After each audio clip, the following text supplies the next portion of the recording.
করে আসুন আমরা ওপেন বসি, কিছু শ্রোতাও থাকুক, টেলিভিশনে ফোকাস হবে কে কি যুক্তি দিচ্ছে, হওয়ার পরে আমরা আন্তরিকভাবে বসে একটা সিদ্ধান্ত গ্রহণ করব এবং সকলে মিলে আমরা নির্ধারিত সময়ে যাতে স্বতঃস্ফূর্তভাবে নির্বাচনে যেতে পারি আমরা সেই ব্যবস্থা গ্রহণ করব। অনেকের মাথায় মনে করছেন যে একটা চলে গেছে, না, 2 মাস আগে জামাত ইসলামী ছিল 32% আর বিএনপি ছিল 42%। কত পার্সেন্ট ডিফারেন্স?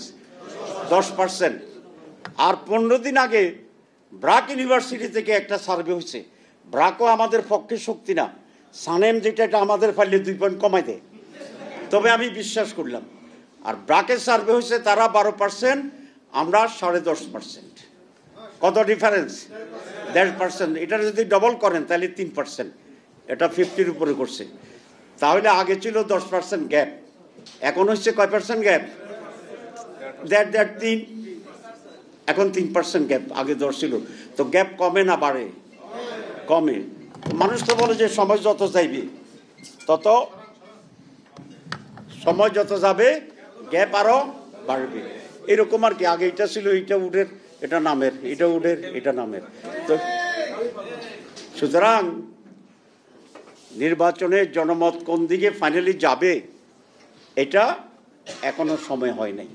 সুতরাং কারা কারা যারা বলেন সরকারের 2-একজনকে শুনি এবং আমাদের আমলা টামলার অবধে নতুন করে আবার একটু কাটচিত হইতেছে, সাবধান থাকেন। আমরা নিরপেক্ষতা চাচ্ছি, আমরা আপনারা আমাদের জামাত ইসলাম হয়ে যান, টুপি কিনেন, এটা আমরা বলছি না, কিন্তু অন্য কাকে ফেভার করবেন তাহলেও কিন্তু আপনাদের জন্য, এটা দেশের জন্য কল্যাণ হবে না। আমরা খুবই আশাবাদী, ইনশাআল্লাহ এবার জনগণ বলছে 48% লোক কিন্তু মতামত দেয় নাই। এর মানে কি এরা জামাত করে না? কারণ করলে তো জামাতের সাথে মত দিত। এরা কি বিএনপি করে? কারণ হলে তো বিএনপির সাথে যোগ হইত। তাহলে 48 মানুষ এখন সচেতনভাবে অবজার্ভ করতেছে যে কোথায় চাঁদাবাজি বেশি, কোথায় চাঁদাবাজি কম, কোথায় ফাতর দিয়া মানুষ মারে, কোথায় ফাতর দিয়া মানুষ মারে না, আগামী দিনে কারা দখল করবে, কারা দখল করবে না, এই সকল বিবেচনার জন্য সম্ভবত আমার ধারণা তারা চুপ করে বইয়ে রয়েছে। কিন্তু তারা কি ঘুমাচ্ছে না অবজার্ভ করছে? অবজার্ভ করছে। সুতরাং দুর্নীতিমুক্ত বাংলাদেশ এদেশে মানুষ চায়, মানুষ একটা ফেয়ার ইলেকশন চায়, মানুষ একটা নির্বাচন ডেমোক্রেসি চায়, মানুষ সকলের অধিকার নিশ্চিত করার একটা বাংলাদেশ চায়।